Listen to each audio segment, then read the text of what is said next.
Okay, good day everyone. This is AIMS REIT FY2024 financial results presentation dated 7 May 2024. Right, we look at the key highlights. Revenue is up 5.9% year on year. NPI up 6.9% year on year. Distribution to unit holders up 3.8% year on year. DPU is down 5.9% year on year. Right, this mainly due to the fact that they issued units to bring down their debt. Right, occupancy is still high, right, although there's a slight dip. Okay, full year rental revision still very impressive, right, 24.3% up. Right, rental retention is high, almost 80%. Okay, leverage, you can see they are quite aggressively bringing it down from 36.1 to 32.6%. All right. Borrowing on fixed rates is down to 75%. Right, Aussie dollar hedge into SGDs is slightly up, 73%. Right, so we look at what they have done lately. Right, they renewed some master lease at positive rental revisions. Right, at these two places. Okay, they are doing asset enhancements, and they divested this Yishun Park. Right, and use the net proceeds to for debt payment, right? And I think maybe they are at a point where they have to, right? And of course, this financial year, you will recall that they did equity fundraising, right, to strengthen the balance sheet, right, to bring down the gearing, as well as to fund 2 AEIs. Right, so I don't think there's too much to say here. Right, you can see that operationally they are doing well, right? Net property income is up 18.7% from 22 to 23 and 6.9% from 23 to 24. Right, rental revision is actually every year they seem to be doing even better. Right, 7.4% rental revision in 22, 18.5% in 23 and 24.3% in 24. Right, and they compare with their peers who have only 8.7%. Right, so yeah, their peers include all the REITs that have logistics properties lah. Okay, so it's quite a wide ranging, and some of them I think are the weaker REITs lah. Okay, so probably that's why this number is pretty low. Right, occupancy is consistently above 95%, which is what I like to see. Right, WALE is generally decent, 5.1 years.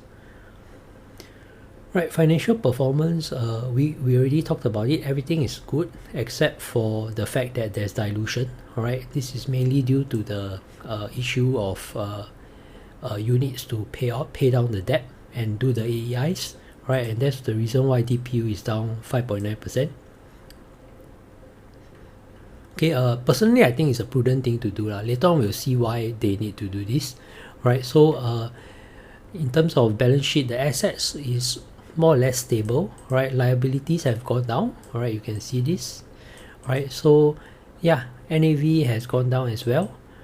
Okay, aggregate leverage we like to see has gone down to 32.6%. I think this is prudent by management.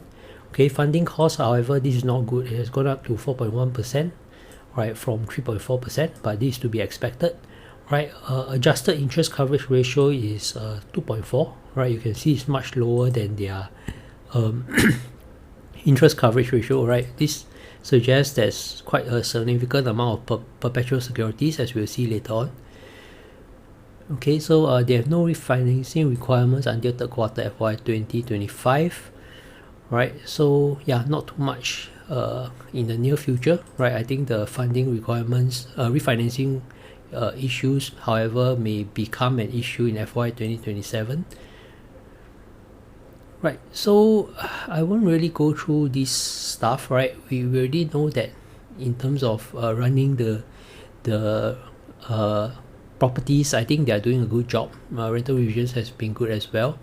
Right, so what I really want to talk about is their balance sheet lah. Okay, so I actually had a look at their balance sheet again. Right, so we see that if we talk about their gearing, right, their gearing is actually 32.6%. Right, as mentioned in this PowerPoint slide. Right, so here, right, 32.6%.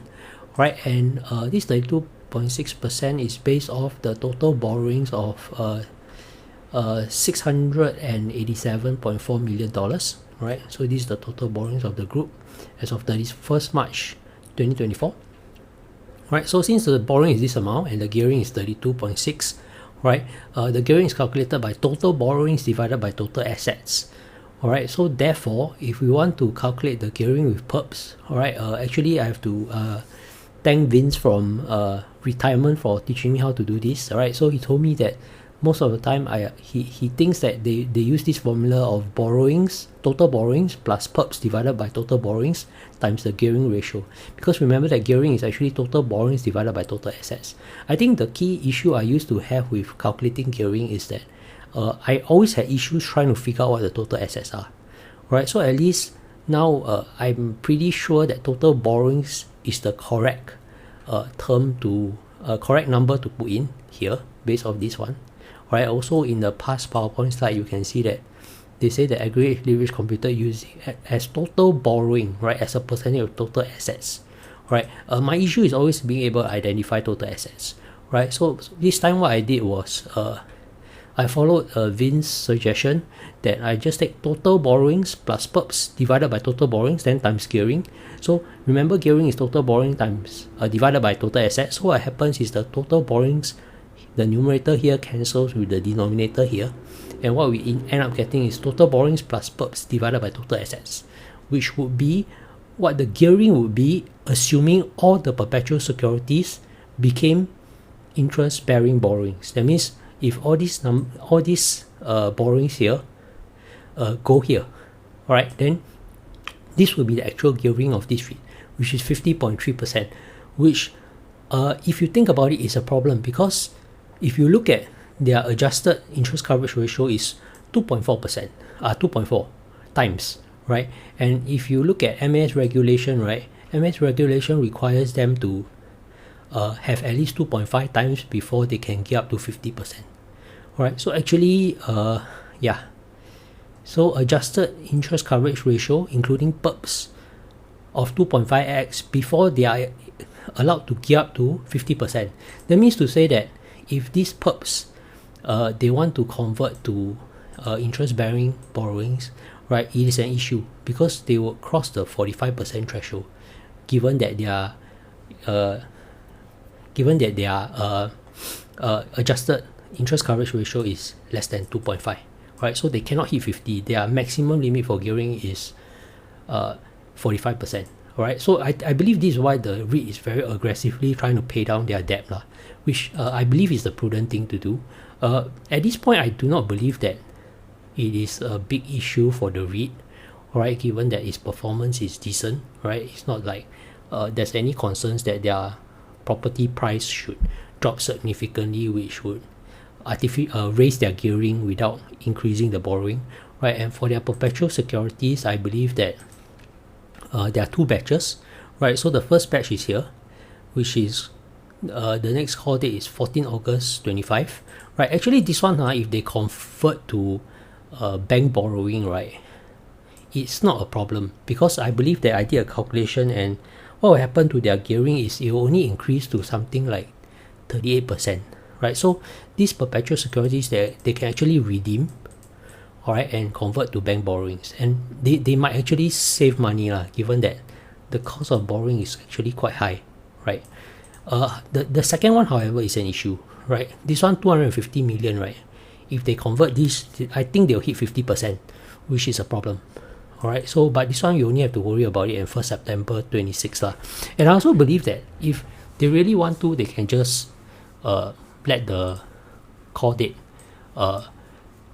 reset, and then they'll just pay a little bit more for the interest coverage for these perpetual securities lah. The good thing about perpetual securities is technically you don't have to pay off forever lah.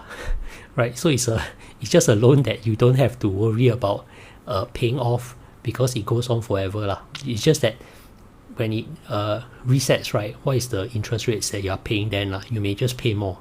Alright, so I don't think that the REIT is in any significant danger, right? But I think it also explains why the REIT is so aggressive in trying to bring their debt down lah. I think they are just being prudent. Alright, so with that, I'll sort of end the presentation. Right, thank you for listening.